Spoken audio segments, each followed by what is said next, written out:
Bonjour à tous, c'est bien ravi de vous accueillir ici à Besançon, place Chamard, au cœur de cette semaine d'ailleurs qui va durer plus d'une semaine vu qu'elle a commencé lundi et elle va se prolonger jusqu'au mardi 20 janvier prochain autour de la sécurité routière. À l'origine, votre initiative, donc Isabelle Epaillard, vous êtes directrice du cabinet du préfet de Franche-Comté. C'est un constat qui vous a amené à déclencher ce plan ?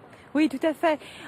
Quand on a constaté au bout d'une année que nous déplorons malheureusement 44 tués sur les routes du Doubs, contre 36 en fin 2013, évidemment, nous pouvons que essayer de mettre en place une action pour lutter contre l'insécurité routière. Et cette action, elle passe pas uniquement par des contrôles. Bien sûr que les contrôles des gendarmes, les contrôles de la police ont été augmentés. Ils ont été augmentés déjà courant 2014, quand on a vu qu'on avait ces accidents qui augmentaient. Mais ça passe aussi par la prévention, ça passe par la prise de conscience. Aujourd'hui, quand on regarde le profil d'un auteur d'un accident mortel, c'est quelqu'un qui n'est pas forcément un délinquant de la route. Il a pour la majorité d'entre eux, ils ont tous leurs points. Et donc, il faut qu'on comprenne tous, chacun d'entre nous, qu'on peut être un jour auteur ou victime d'un accident et donc en tenir compte. Alors un petit mot, parce que là nous sommes sur le terrain, c'est vraiment une opération multiforme avec des multilieux qui correspondent un peu à ce qui est accidentogène autour de l'alcool, le monde frontalier où il y a beaucoup de circulation là dans le Haut-Doubs et le Haut-Jura. Un petit mot sur ce qui va se passer tout à l'heure avec le côté, j'allais dire, on se fait sanctionner, mais en même temps, on a une information. Alors, il y a deux aspects dans la communication et les manifestations qui sont organisées cet après-midi ici, place Chamard. La première, c'est d'abord que quand on regarde le nombre, nos tués, sur les 44 tués, près de la moitié d'entre eux sont ce qu'on appelle des usagers vulnérables, c'est-à-dire des piétons, des motards, etc. Donc, il faut qu'on ait un plan d'action vis-à-vis d'eux aussi et vis-à-vis des automobilistes pour prendre en compte ces usagers vulnérables. Et puis ensuite, cet après-midi, vous voyez, on est dans un lieu ici où on a à la fois le tramway, qui est arrivé à Besançon, qui a été inauguré fin août, et qui d'ailleurs, le tué que nous avons eu malheureusement sur le trajet du tramway était juste au-dessus ici. Donc on a pris avec la ville des mesures pour limiter la vitesse, prendre en compte les aspects. Il y a les voitures qui passent derrière nous, il y a de nombreux piétons, et donc c'est nécessaire de voir comment on apprend à cohabiter ensemble pour pouvoir rouler et évoluer en toute sécurité. Merci. Autre constat, c'était en octobre dernier en Bourgogne avec le nombre de motards tués sur les routes de Côte d'Or qui était aussi en augmentation. On regarde le sujet. Ce jour-là, sur l'autoroute A39, 2 personnes perdaient brusquement la vie, 3 autres étaient grièvement blessés. C'est l'un des accidents les plus graves survenus cette année en Côte d'Or.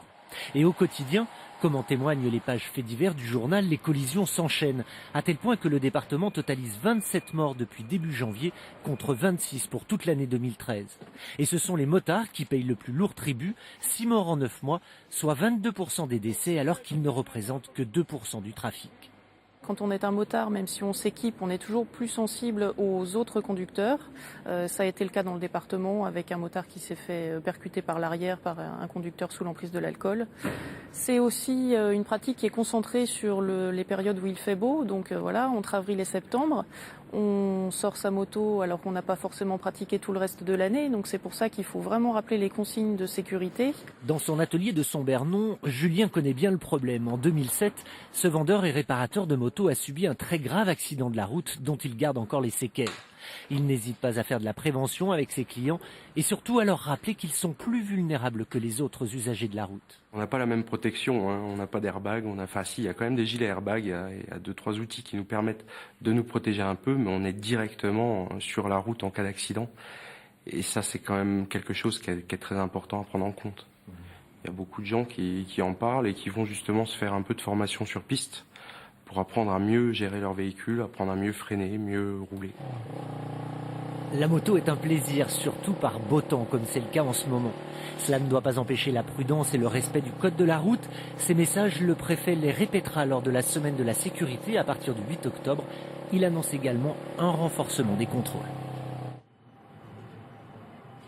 Eh bien, toujours place Chamard avec Jean Guyot. Bonjour. Bonjour. Jean Guyot, vous êtes président de l'association des familles de polytraumatisés crâniens et cérébraux lésés. Un peu le profil des membres déjà de votre association. Oui, alors si vous voulez, je répondrai effectivement à quelques questions. Déjà, le pourquoi, on échangeait tout à l'heure, il y a 2700 personnes qui sont victimes de traumatismes crâniens en Franche-Comté, et pratiquement autant, même s'il y a un peu plus en Bourgogne. Donc, et les membres de votre association ont subi des membres de leur famille.